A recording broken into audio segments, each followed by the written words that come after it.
Lección número 11 para el 15 de marzo del 2014. Discipular a los líderes espirituales. Que Jesús fue al monte a orar y pasó la noche orando a Dios.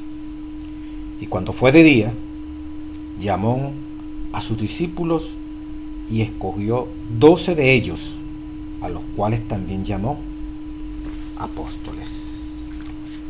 Discipular a los líderes espirituales.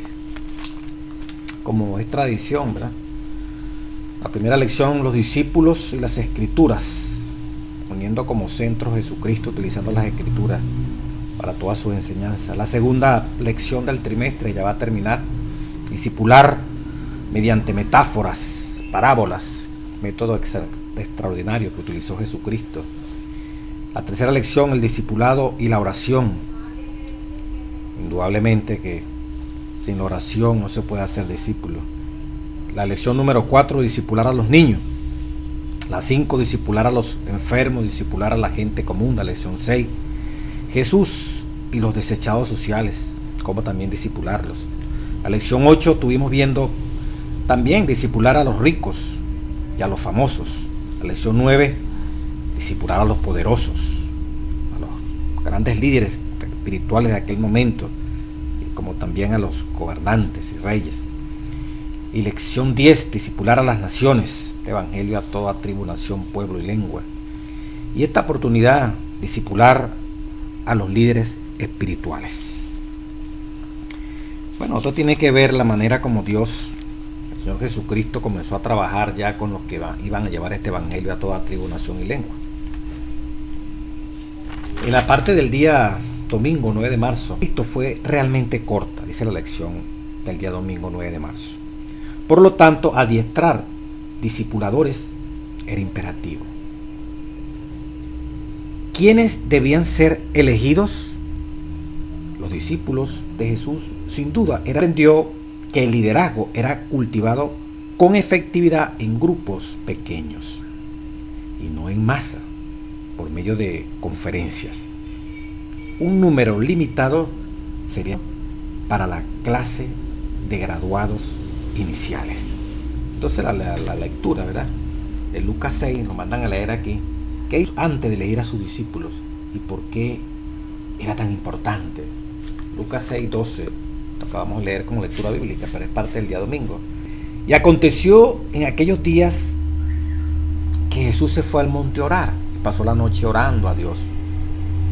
Cuando fue de día, amaneció, ¿verdad?, al día siguiente, sus discípulos, muchos, como dice el autor, ¿verdad?, y aquí lo estamos leyendo en la Biblia, habían muchos seguidores de Jesús, pero entre ellos, y escogió 12 de ellos, a los cuales también llamó apóstoles. De entre el grupo que seguía a Jesús, si nos atenemos a lo que dice aquí al folleto, ¿verdad?, había sin duda, de una manera más precisa, Jesús llamó, escogió, y comienza allí el nombre de estos discípulos. No agarró los centenares que tenía o el gran grupo para instruirlo, impartirle conocimiento, sino que dentro del gran grupo, la relación personal del maestro con el alumno.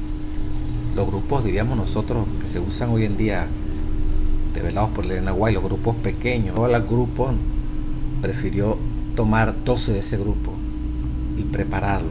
Pero claro, no una vez a la semana, ni 2 veces a la semana, con el maestro, Rey de Reyes y Señor de Señores. Y previo para hacer esa elección, Jesús, imagínense usted, el Hijo de Dios, toda la noche orando. Toda la noche orando. Y al día siguiente, de entre ellos, estaban allí, como dice el versículo 13, discípulos, y escogió 12 de ellos. De todos esos discípulos que estaban allí, se agarraron 12. Avanzara. Jesús se acercó a su Padre Celestial en oración para adquirir sabiduría.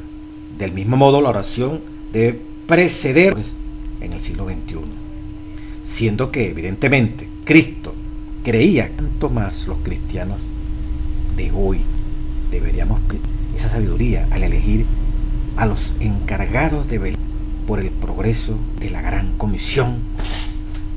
Esto se pasa por alto muchas veces. Habiendo escogido a 12, Jesús los llamó apóstoles, sus representantes comisionados, investidos de autoridad espiritual. Había muchos otros discípulos, pero estos son los apóstoles, son los mensajeros, son sus comisionados especiales. El grupo mayor de discípulos presenció esta ordenación o comisión sin celos aparentes o sentimientos negativos. Más tarde Jesús comisionaría a un grupo mayor, 70. Tal vez otros no registrados, 12 apóstoles, retuvieron la identidad de ser los más estrechamente en disposición. Señala con claridad una estructura organizativa entre los primeros cristianos. Dentro de esta organización, Cristo invistió espiritualmente a los líderes con las capacidades y la educación proporcionales a las tareas así. Interesante, ¿verdad? De entre todas esas personas que seguían a Jesús, Dios y le dijo, ustedes son mis apóstoles. Hizo una separación. No hubo allí dificultades, rollos, celos. Toda la noche orando para llegar a este tipo de decisión. Y luego vinieron otros más, el grupo de los 72 que estaban por allá. Por eso el nombre, el autor de folleto dice 72. Pero los que fueron su mano derecha, vamos a decirlo así. Y dentro de eso, fíjese que hubieron 3 especiales, pues, que eran como más íntimos amigos de Jesús: Juan, Pedro y Santiago. No fueron a la transfiguración y así a otras actividades cuando fueron a orar al monte, las olivas, Jesús. Allí estaban esos 3. Y esto a veces endemoniado y los discípulos no hallaban cómo sacarlo. ¿Se acuerda la historia? Jesús estaba con los 3 discípulos en el monte de la transfiguración. Entonces Elena White dice que los se quedaron el resto abajo, diríamos estos 9, y quedaron con cierta cosita porque aquellos 3 fueron al monte de la transfiguración. ¿Hasta cuándo he de estar yo con ustedes, vale? Esta generación, esta gente que me está siguiendo, discípulos. Había allí problemas entre ellos, internos, celos por estos 3 discípulos que Jesús había llevado para el monte de la transfiguración. Es cuando le dice, este demonio no sale, esto sale con ayuno y oración. Falta fe a ustedes, tienen la fe. Claro, ¿cómo van a tener fe si están peleando, están rivalizando? ¿Por qué a mí? ¿Por qué al otro? ¿Por qué a aquel? ¿Por qué no a mí? Qué terrible, hermano. Sin embargo, el Señor aquí en esta primera parte, el liderazgo comienza con oración. Y Dios selecciona de entre ese grupo a 12 que van a ser sus representantes. La iglesia siempre está organizada. Tienen que haber pastores, tienen que haber diáconos, tienen que haber ancianos. Uno lo ve tan sencillo, mire, pero hay hermanos dentro de mi iglesia adventista que están por volverse disidentes, que quisieran que todos fueran pastores, que no hubiera ni siquiera responsabilidades, en el sentido de que tú eres pastor, tú eres diácono, invalidando así los dones. Aquí se han levantado gente así, no quieren liderazgo. Cada quien al 10 de marzo, primera parte. En esta parte se va a hacer énfasis a muchos religiosos que le hacen más énfasis, y perdón la redundancia, más fuerza le dan a la experiencia. Y esto es, esto es peligroso. La información, dice aquí el folleto, era un componente del mensaje de Jesús que no se podía reemplazar. La información sola no puede transformar, o sea, pura teoría. Sin embargo, cada transformación incluye información, conocimiento. Ciertamente, los conceptos no poseen poder inherente para iniciar cambio. El Espíritu de Dios obrando en los corazones humanos constituye el elemento necesario para la conversión. Ya aquí es diferente en las cosas espirituales. No se trata de tener buena memoria, primaria, secundaria, superior, etcétera, etcétera. Esto no se trata de saber leer o escribir. Esto más allá de todos esos elementos, facultades que Dios nos ha dado para perfeccionarla. Dice Juan 16, 7 al 14. ¿Qué dice Jesús aquí que nos ayuda a comprender cuán ilimitado es el conocimiento intelectual? Para comprender, nos ayuda a comprender cuán limitado es el conocimiento intelectual para comprender y experimentar el verdadero cristianismo. O sea, cuán limitado es con el puro intelecto, con la pura memoria, con el puro conocimiento, comprender y experimentar el verdadero cristianismo. Bueno, nos encontramos allí la obra del Espíritu Santo. El Espíritu Santo es el que nos convence de pecado, de justicia, de juicio. El Espíritu Santo es el que nos guía a toda verdad, como dice Juan 16:13. Es el que nos revelará el futuro. Entonces, imagínense esta premisa tan importante. Convence de pecado, no es leer algo o que me digan algo por decírmelo y me van a convencer del pecado, no, el trabajo del Espíritu Santo. Convencerme de justicia, convencerme de juicio. Yo puedo leer la justicia, pero quien me convence realmente es el Espíritu Santo. En la verdad no se trata de leer un libro, leer un texto aquí, leer un texto allá por leerlo. El que guía la verdad, el que permite que ese conocimiento imprima el sello en nuestro corazón de lo que es la verdad, que es Cristo Jesús, es el Espíritu Santo. Conocer el futuro, se puede uno leer la profecía de Daniel, de Apocalipsis, Antiguo, Nuevo Testamento, pero si no está el Espíritu Santo, Él es el que va a guiar toda esa teoría a lo que es la verdadera comprensión espiritual de la misma. Por eso el intelecto está extremadamente limitado. Si pretendemos ser cristianos de pura lectura, de pura memoria, nos sabemos la Biblia de tapa a tapa, del Génesis al Apocalipsis, y usted ve esto,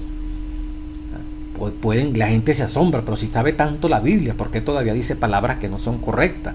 Si sabe tanto la Biblia, ¿por qué miente? Si sabe tanto la Biblia, ¿por qué quita prestado y no paga? Si sabe tanto la Biblia, ¿por qué promete y no cumple? Si sabe tanto la Biblia, ¿por qué escogió a esa muchacha que es del mundo como novia? Si sabe tanto la Biblia, ¿por qué esa muchacha escogió a ese muchacho que es del mundo y no de la iglesia como novio para casarse? Si sabe tanto de Biblia, ¿por qué come de la manera como está comiendo? Si sabe tanto de Biblia, ¿por qué viste como viste? Si sabe tanto la Biblia, ¿por qué le cuesta al prójimo? Si sabe tanto la Biblia, ¿por qué no viene a la iglesia normalmente? Si conoce tanto la Biblia, ¿por qué no acepta responsabilidades en la iglesia y se compromete con la causa bendita? Ve el contraste. Una cosa es saber y otra cosa es vivir lo que sabemos. Hay mucha distancia, pero es muy fácil aparentar con la lengua, con la teoría, el conocimiento de Dios. Entonces no pasa de ser una etiqueta, un cascarón vacío. Dice, el conocimiento bíblico junto con el Espíritu de Dios constituyen la combinación espiritual que transforma a la persona y a las sociedades. Dice el folleto. El discipulador necesita esforzarse con la fe y estudio por tener ambos elementos, conocimiento y la dirección del Espíritu Santo. Dice, el cristianismo no es una fe irracional. Interesante, han elevado la emoción, los sentimientos y la experiencia por sobre el conocimiento. Esta manera de pensar declara que lo que la gente cree ya es significativa. La obediencia y la adherencia a verdades específicas se consideran como de importancia relativa. La emoción y la excitación religiosa llegan a ser la vara de medir para una espiritualidad genuina. Qué terrible, ¿verdad? La existencia de las escrituras contrarresta la fascinación por la experiencia. La experiencia sin el conocimiento llega a ser un misil sobrecargado y sin dirección. Oiga la expresión que dice aquí en el folleto, la última parte del día lunes. La experiencia sin el conocimiento llega a ser un misil, ¿verdad? Como una arma esa fuerte que utilizan los militares, sobrecargado. Inversamente, el conocimiento sin experiencia está muerto o llega a ser legalismo. Puro conocimiento y no hay experiencia, somos unos fariseos completamente. Y pura experiencia sin conocimiento, unos fanáticos, pues. Somos una gente que nos dejamos llevar por los impulsos y por las emociones. Los verdaderos líderes cristianos comprendieron la necesidad de cultivar ambos elementos, tanto en ellos mismos como en aquellas personas a quienes estaban discipulando. Esto se ve mucho en nuestros hermanos protestantes, primariamente, ¿verdad? Y también se mete dentro de la iglesia adventista el séptimo día. Es lo que yo sienta. Si hablo en lengua, ya ese tiene el Espíritu Santo, ¿para qué va a estudiar tanto? Si hace milagro, no, ya ese está listo. Si vimos algo espectacular, que estaba cayendo oro, estaban cayendo diamantes, como ha pasado en algunas iglesias protestantes aquí en esta área de Barquisimeto, en Colombia y otras partes, ya eso evidencia que allí está el poder de Dios. O sea que el hermano se derrama en llanto y comienza a predicar. Ya el llanto, esa emotividad, esa manera tan tremenda como expresó como Dios estaba con él y entró allí y se cayó y se desmayó, ya lo tomó el Espíritu Santo. Ya leer más la Biblia para profundizar lo que pasó o para seguir conociendo no es tan vital, porque ya tiene el sello de Dios. Ya está aprobado por Dios.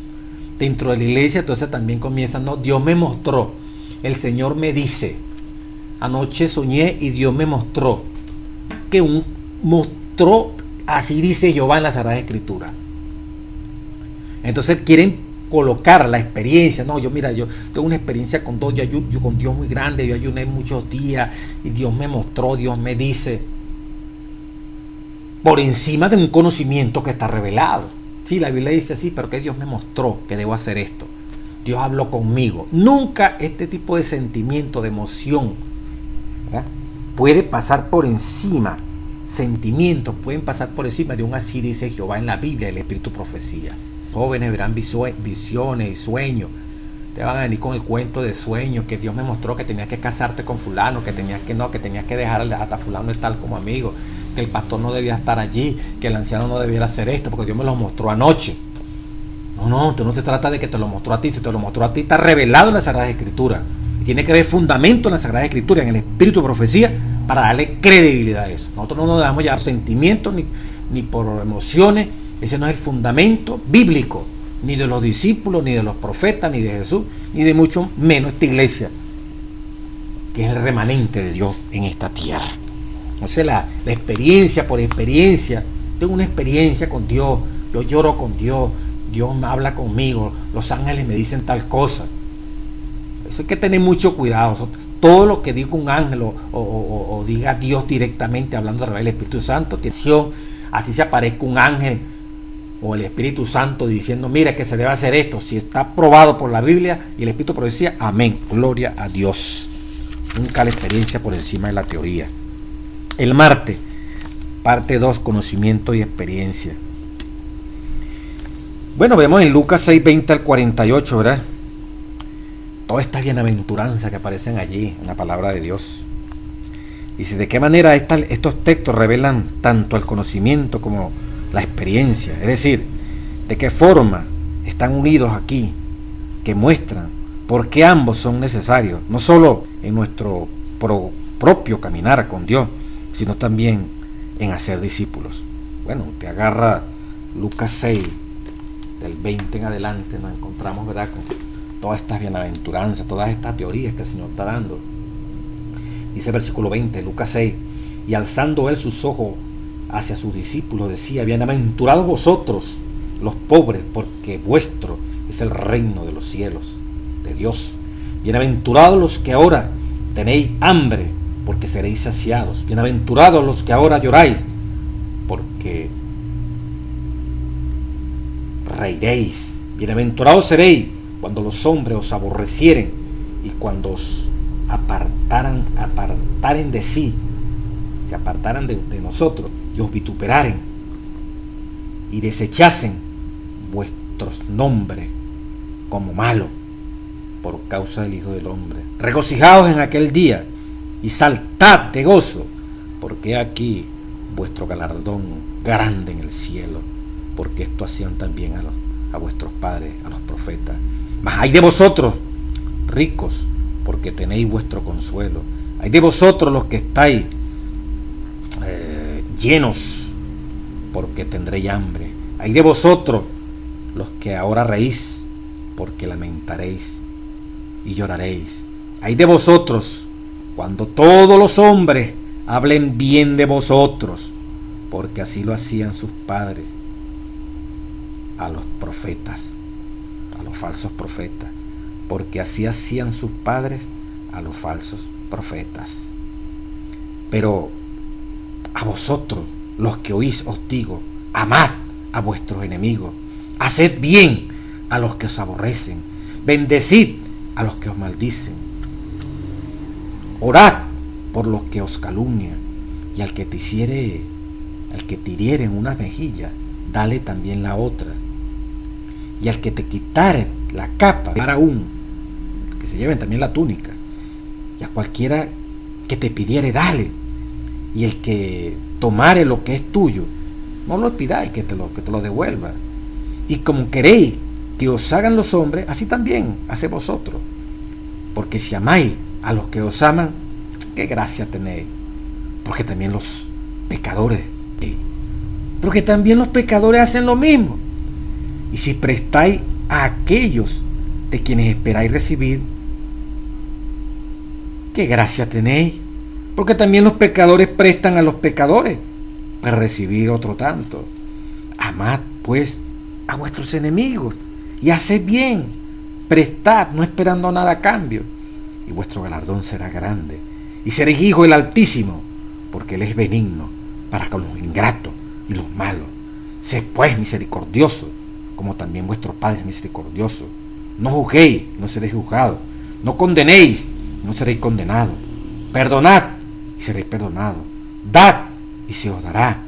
Medida buena, apretada, remecida y rebosando, darán a vuestro regazo, porque con la misma medida con que midieres, se os volverá ¿qué? A medir. Y le dio una parábola. ¿Puede el ciego guiar al ciego? ¿No caerán ambos en el hoyo? El perfecto será como su maestro. Mas todo el que es perfecto será como su maestro.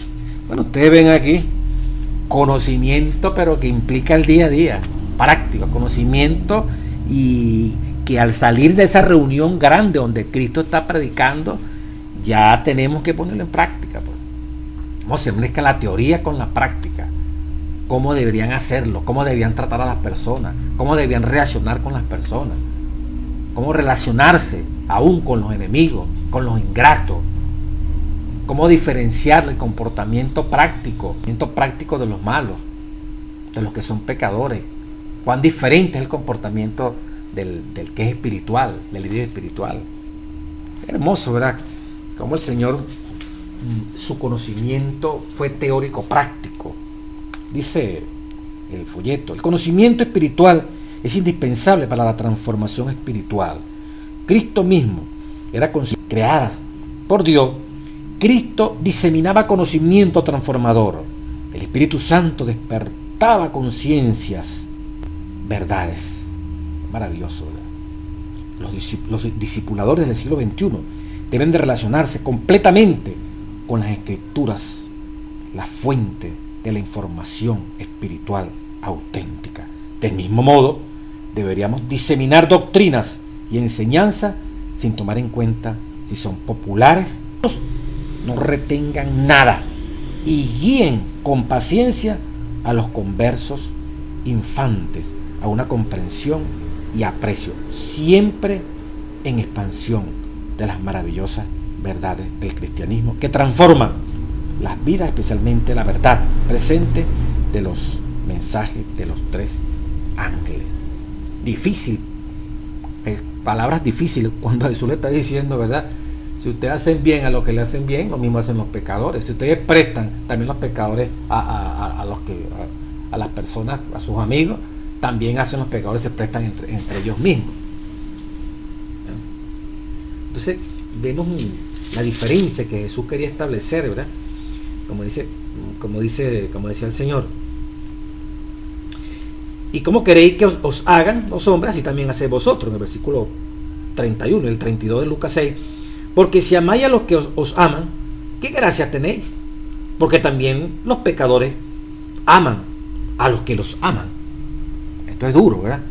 Si ustedes están amando entre ustedes mismos, eso no tiene sentido. ¿Qué gracia tiene eso? Los pecadores también hacen lo mismo. sea que pecadores y cristianos somos igualitos, si es en cuanto a amor, pues. Entre ellos mismos se aman, nosotros también tenemos un grupito que nos amamos y nos caemos bien. ¿Qué diferencia hay? Pero mire hasta dónde están llevando al Señor Jesucristo esto. Y si hacéis bien a los que hacen bien, ¿qué gracia tenéis? Porque también los pecadores hacen lo mismo. Si ustedes aman y hacen bien a los suyos, también los pecadores a los suyos pecadores igual que ellos también hacen lo mismo. ¿Qué gracia tiene eso? ¿Qué cosa relevante tiene eso? ¿Qué diferencia de un cristiano y no cristiano en esta revelación que se está dando aquí? No hay diferencia. Lo mismo que está haciendo, hacer bien, amar, también lo hacen los pecadores. Entre ellos mismos lo practican. Entonces dice el Señor, y si prestáis a aquellos a quienes esperáis recibir, ¿qué gracia tenéis? ¿Verdad? Como dice aquí, hacer bien a los que os hacen bien, amar a los que nos aman. Eso igualito lo hacen los pecadores. Prestar de quienes esperamos recibir, que ellos mismos los pecadores se prestan entre ellos mismos. Entonces nosotros también nos amamos nosotros mismos, entre nosotros mismos, nos hacemos bien entre nosotros mismos y nos prestamos entre nosotros mismos. Entonces eso dice, eso no tiene ninguna gracia. Ay, que yo soy muy bueno con mis hermanos, a los que me quieren yo los quiero mucho y yo les presto. Pero eso también hacen los pecadores, los ladrones entre ellos mismos también son tremendos compañeros, hay tremenda fraternidad. Ay, entre nosotros también los hermanos. Entonces, ¿qué es lo que quiere Jesús? Es duro esto. Entonces Jesús dice, amad pues. Entonces, el pues. Entonces, ¿cómo debemos hacer? Amad pues a vuestros enemigos. Caramba, no solamente, por eso decía, ¿verdad? ¿Por qué si amáis a los que os aman? ¿Qué gracia tenéis? Entonces Jesús dice, ¿cómo debe ser entonces Jesús? Amad pues a vuestros enemigos y haced bien, para diferenciar de que los otros hacen bien, los pecadores también hacen bien. Lo que no hacen los pecadores es amar a los enemigos. Lo que nos diferencia de los pecadores es que nosotros amamos, entre nosotros mismos nos amamos, pero también amamos ¿a quién? A nuestros enemigos. Para no ser igual, si fuésemos igual que un pecador, amamos solamente a los que nos aman. A nuestros hermanos queridos, solamente amamos. Pero a los que son nuestros enemigos, no los amamos. Pues los pecadores entre ellos mismos se aman.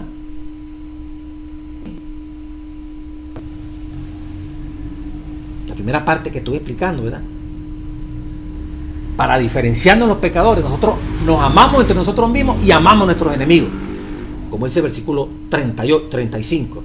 Amad pues a vuestros enemigos, amad pues, que está la solución ellos mismos. También los cristianos lo hacen de la misma manera. Aquí está llamando la atención. No nos podemos quedar, no, que yo también hago bien a los mismos míos.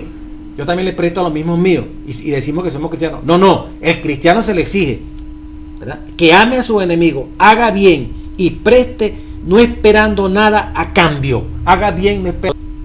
Y si hacéis bien a los que os hacen bien, en el versículo 33, también lo hacen los pecadores.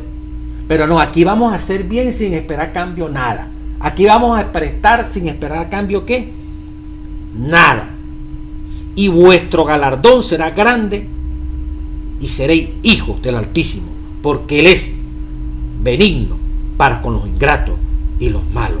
Sed pues misericordioso, como también vuestro Padre es misericordioso. Ve el contraste, hermano. Estas enseñanzas que conmovían a la gente.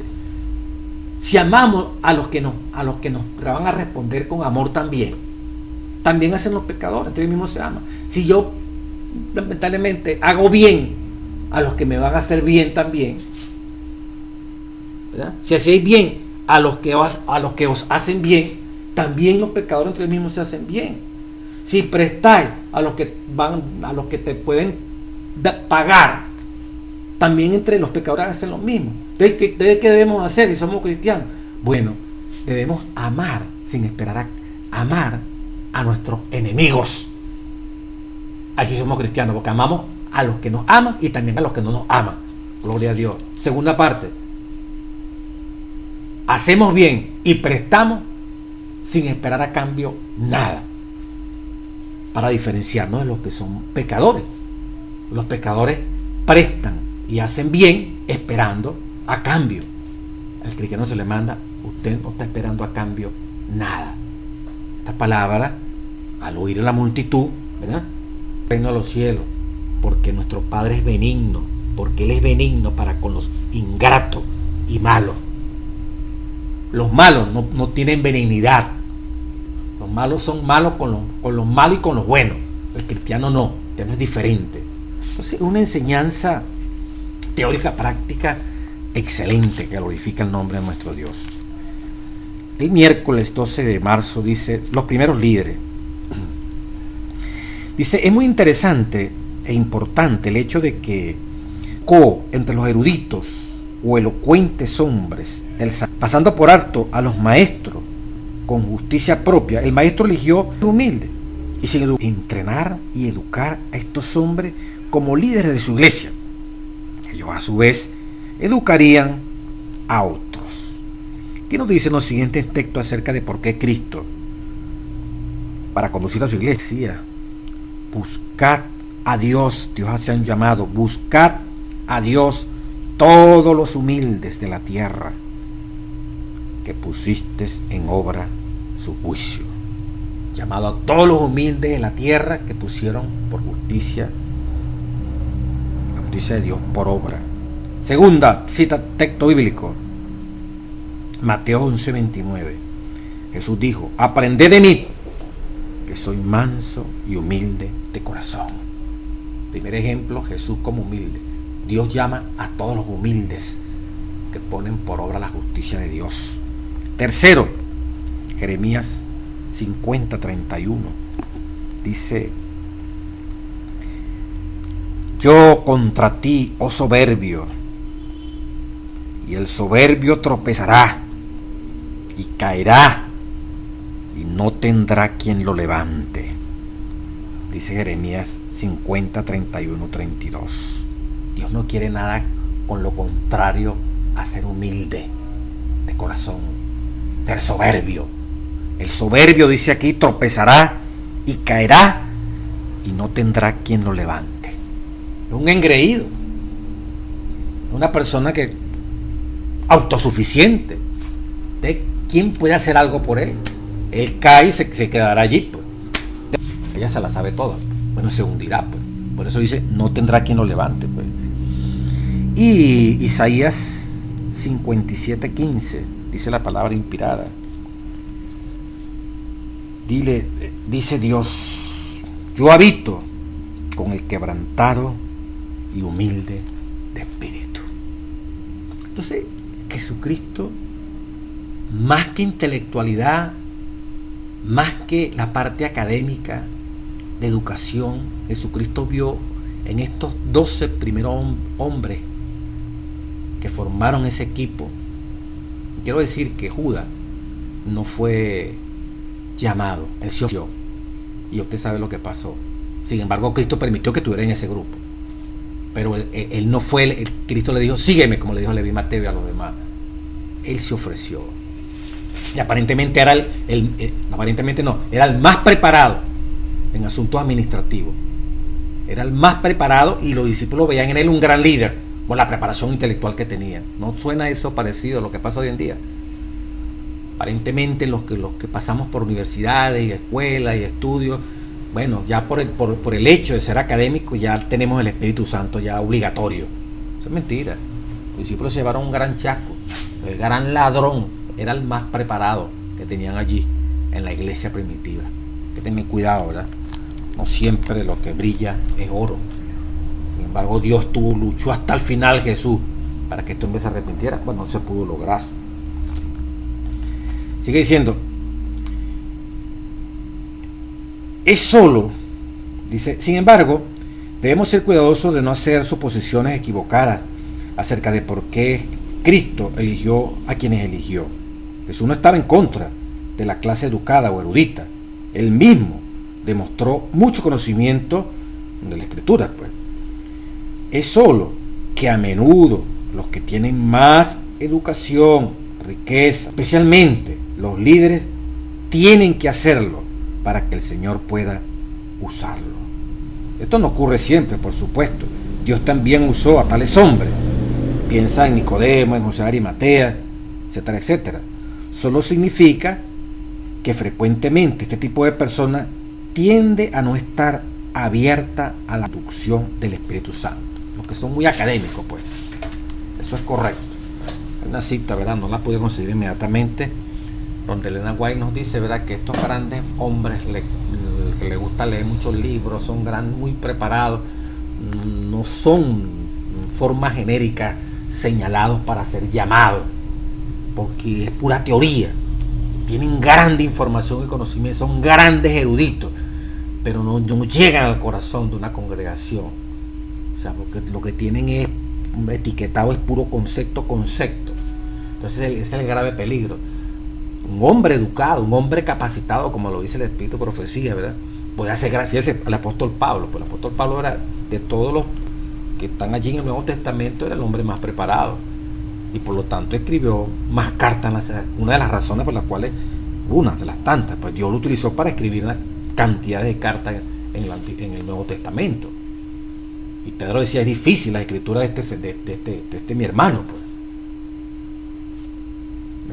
O sea, un hombre educado en las manos de Dios, bueno, etcétera, del Evangelio, pues.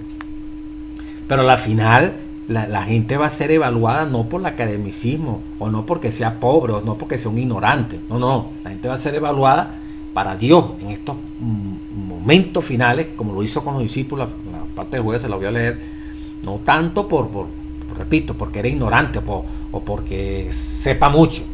Es por el corazón humilde, es por la relación íntima que tiene con Dios, llámese el académico o no académico. Eso es lo que le da crédito para que el Espíritu Santo lo use hoy y siempre. Tener la humildad de reconocer que sin el Espíritu Santo nuestro conocimiento. Entonces es muy importante, ¿verdad?, que estos primeros líderes, aquella parábola que utilizó Jesús, ¿verdad?, diríamos como una especie de metáfora, cuando comparó las odres viejas, los envases donde se echa el vino. Usted echa en un envase, eso donde se echan vino, que sería como la odre, viejo, te echa un vino nuevo, dice la revelación, que eso se revienta. Es como colocar en una tela que está vieja y colocarle un remiendo allí, taparle un hueco con una tela nueva. Dice que la tela nueva ala a la vieja. Entonces las odres viejas eran todos estos dirigentes viejos, todos estos dirigentes ya prejuiciados, toda esta gente que eruditos de la Biblia, fariseos, saduceos, esenios, escribas. Eso tuvo que más bien originalmente agarrar de los que aparentemente eran los desechados, pues, los obreros, los publicanos.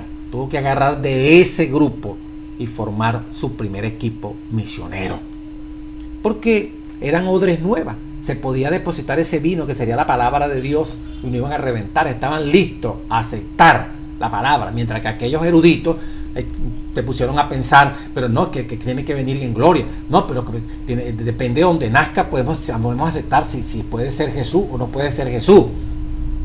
Y estaban pendientes de cuidar su posición con Roma, como sacerdotes, como judíos, que era una colonia, pero estaban en combinación con la política romana. Ellos estaban por preservar ese rol de también ser líderes apoyados por el gobierno, de ser líderes espirituales con grandes. El humilde Cristo Jesús, se imaginarán ustedes entonces cómo se podrán sentir ellos. No lo van a aceptar. Campesino que venga a enseñarme a mí, eso no lo nada. Estamos frente al Dios, frente a Jehová. Los milagros, bueno, movían la conciencia de estos discípulos, y estaban abiertos como un envase nuevo a que todo ese vino, la palabra de Dios, fluyera y ellos beberlo y comerlo y vivirlo. Por eso muchas veces se espera más de aquellos sencillos que de aquellos que ya tienen tan prejuiciados con tantas creencias y tantas cosas. Es más difícil comprender el Evangelio. cuando lo llevan a entender, son tomados por el Espíritu, tienen humildad de corazón, pueden crecer en la gracia. Porque el soberbio espiritual se estanca espiritualmente. Cree que ya lo sabe todo, no necesita que nadie le enseñe nada, tiene 40 años, 50 años en la iglesia y por lo tanto no puede aprender nada de nadie, ya él lo sabe todo. Ya le aburre más bien la Biblia, pues. Repito, por eso ya se lo sabe todo. Eso es mentira. Si alguna vez eso pasara por la cabeza, ya uno está mal, ya uno necesita de oración o si no se va a perder. Y el día jueves lo que Jesús dejó, el legado de Jesús.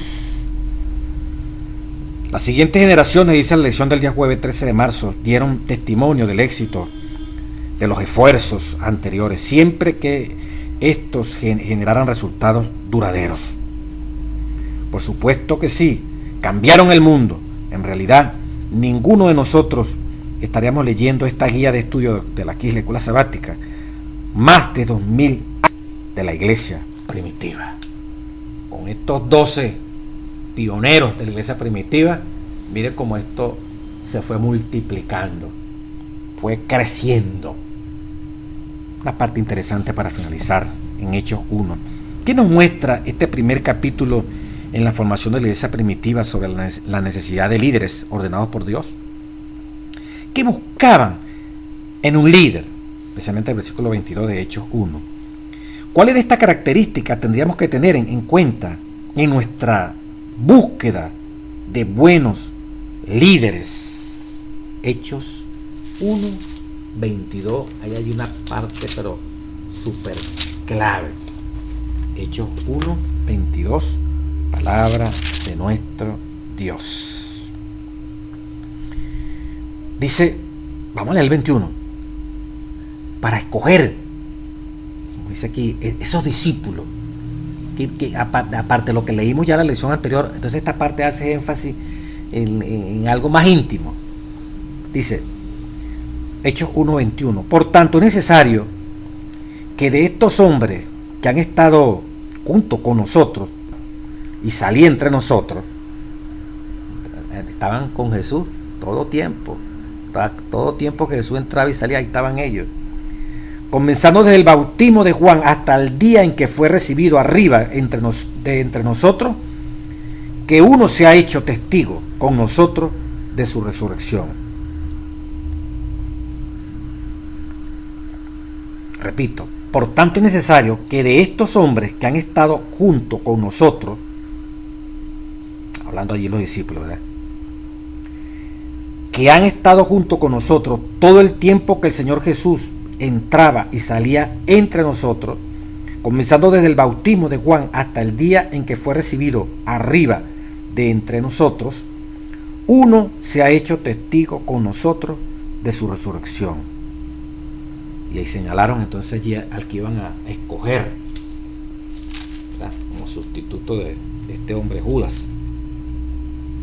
Pero miren la condición, se buscaba que entre los que estaban allí hubiese uno, tiene que ser uno que hubiese estado en contacto directo con Jesús, que noche y día, en la entrada y salir de Jesús, esa persona hubiera estado allí directamente viendo, oyendo, sintiendo, palpando a Jesucristo como su gran maestro. Nada menos y nada más. Jesús estableció su reino y ejemplificó, dice la lección, los principios que perpetuarían su crecimiento. Como pionero en el sendero de la oscuridad a la luz, Cristo eligió líderes cuyas debilidades estaban eclipsadas por la fortaleza de Él, porque dependían completamente de Jesucristo. Aunque fueron desestimados por los líderes religiosos y eran académicamente deficientes, brillaron más que ellos por su transparencia, humildad, dependencia y autenticidad. Veamos algo en Hechos de los Apóstoles, capítulo 4. Hechos de los Apóstoles, capítulo 4, versículos 5 al 8, para que agarremos contexto. Y aconteció que el día siguiente se reunió Juan y Alejandro y todos los que eran del linaje sacerdotal, y poniéndoles en medio, les preguntaron: ¿con qué poder ¿O en qué nombre habéis hecho vosotros esto? Entonces Pedro, lleno del Espíritu Santo, les dijo: príncipes del pueblo y ancianos de Israel, puesto que hoy se nos interroga acerca del beneficio hecho a un hombre enfermo, de qué manera éste haya sido sanado, sea notorio a todos vosotros y a todo el pueblo de Israel que por el nombre de Jesucristo de Nazaret, al que vosotros crucificasteis y a quien Dios resucitó de los muertos, por él este hombre está en vuestra presencia sano. Dice el versículo abreviando 13 y 14. Entonces, hombres sin letras e ignorantes se maravillaban. ¿Quiénes se maravillaban? ¿Quiénes se maravillaban? ¿Quiénes estaban allí oyéndolo?